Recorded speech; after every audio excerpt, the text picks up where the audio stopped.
Om Shanti. Good morning. आज 17 दिसंबर 2020। आज की साकार मुरली में बाबा ने कुछ बहुत ही सुंदर बातें बताई। पहली बात बाबा ने बताई ड्रामा के बारे में। बाबा ने कहा ड्रामा में ऐसा कौन सा प्लान बना हुआ है जिसमें किसी का भी दोष नहीं। उत्तर में बाबा ने कहा विनाश का प्लान ड्रामा में बना हुआ है जिसमें किसी का भी दोष नहीं है। जब प्रकृति को गुस्सा आता है तो चारों तरफ हाहाकार होती है, विनाश होना ही है। अर्थक्वेक होंगे, बड़े बड़े मकान गिरेंगे, आग लगेगी। ये सब ड्रामा में नोंद है। आज बाबा बता रहे हैं कि अब हमारी दुनिया आई कि आई, क्योंकि विनाश सामने खड़ा है। ये बात बाबा ने साकार मुरली में बताई है, लेकिन अब तो हम देख रहे हैं कि विनाश बिल्कुल सामने खड़ा है।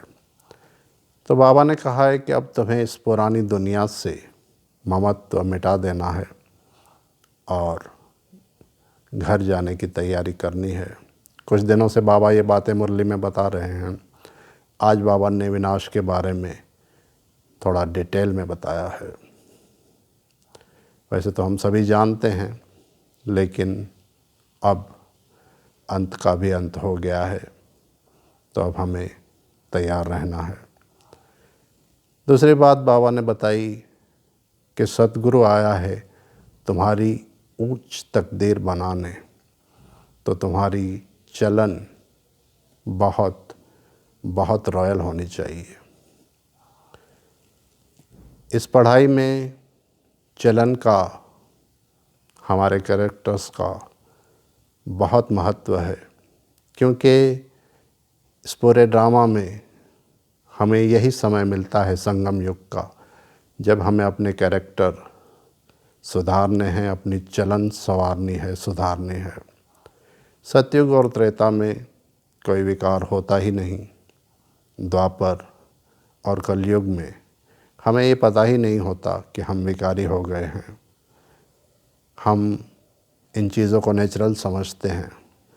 जब बाबा आता है तभी हमें पता चलता है कि हमें अब घर जाना है और अपनी चलन सुधारनी है। बाबा ही आकर हमें बताते हैं कि तुम ही देवी देवता थे और अब तुम्हें फिर से बनना है। तो आज बाबा ने चलन पर अटेंशन दिलाया है। वैसे भी लास्ट में हमारी चलन, हमारा चेहरा सेवा करेगा, क्योंकि लास्ट समय में ज्ञान सुनने का समय नहीं रहेगा।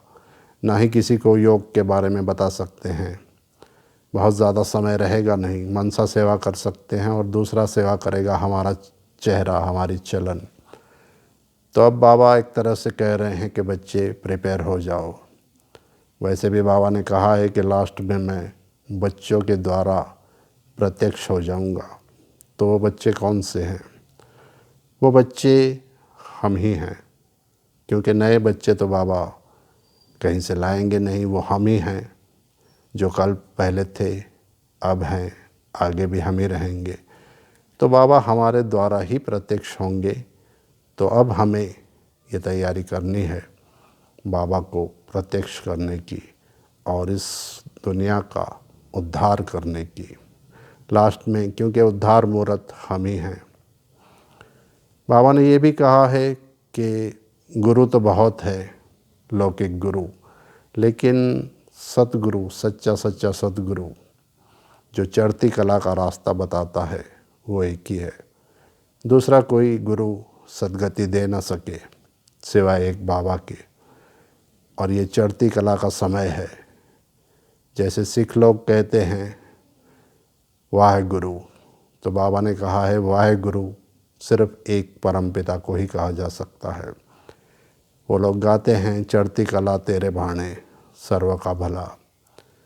आज बाबा ने ग्रंथ साहब की भी बहुत महिमा की है कि ग्रंथ साहब, गुरु ग्रंथ साहब जो सिख लोगों का ग्रंथ है, उसमें बहुत सारी बातें हैं जो दूसरे शास्त्रों में नहीं है। तो बाबा आज ग्रंथ साहब की भी महिमा करते हैं। और बाबा ने एक बहुत सुंदर बात बताई है वरदान में कि कल्याणकारी वृत्ति द्वारा सर्व की सेवा करते हुए सर्व की दुआओं के अधिकारी भव। जब हमारी वृत्ति कल्याणकारी होती है तो हमारा चिंतन भी वही चलता है कि सर्व आत्माओं का, हर आत्मा का हमें कल्याण करना है। तो उस समय हम नेचुरली, हमारी सोच भी वैसी होती है, कल्याण की भावना होती है और वो अब होनी भी चाहिए। तो स्वतः ही हमें सबकी दुआएं भी मिलती हैं और हम उन दुआओं के हकदार बनते हैं और वो दुआएं हमारा भाग्य भी बनाती हैं। ये आज की मुरली की मुख्य बातें थी। आज विशेष रूप से अभ्यास के लिए स्लोगन में एक बहुत अच्छी बात है जिस पर हम थोड़ी चर्चा करेंगे। ये होगा आज का अभ्यास। स्लोगन में बाबा ने कहा है, साधनों का आकर्षण साधना को खंडित कर देता है। जैसे साधनों का आकर्षण होता है, आजकल तो ब्राह्मणों को के पास भी बहुत सारे साधन, सुख सुविधाएं हैं, तो हमें उनका इस्तेमाल करना है जो हमें मिला है, जो है हमारे पास, लेकिन उसके आकर्षण में फंसना नहीं है। अगर हम साधनों के आकर्षण में फंस जाएंगे तो हमारी साधना खंडित हो जाएगी।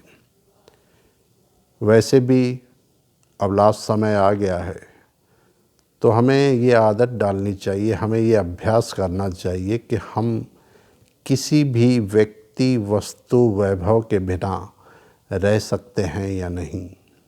ये स्वयं को हमें चेक करना चाहिए, क्योंकि कभी भी किसी भी वस्तु का, व्यक्ति का, वैभव का साथ अब छूट सकता है। बहुत कुछ अचानक होने वाला है। इसलिए हमें साधनों के अधीन नहीं होना है, बल्कि हमें उपराम रहना है। इन साधनों के बिना भी हमारी साधना में कोई अंतर ना आए, यही है आज का अभ्यास। तो हमें बीच बीच में ये प्रैक्टिस करनी चाहिए कि वस्तु, व्यक्ति और वैभव का मैं कितना आदी हूँ और कितना मैं इन चीज़ों के बिना रह सकता हूँ। ये अभ्यास हमें बीच बीच में करना चाहिए। तो यही था आज की मुरली का मूल्यांकन। ओम शांति।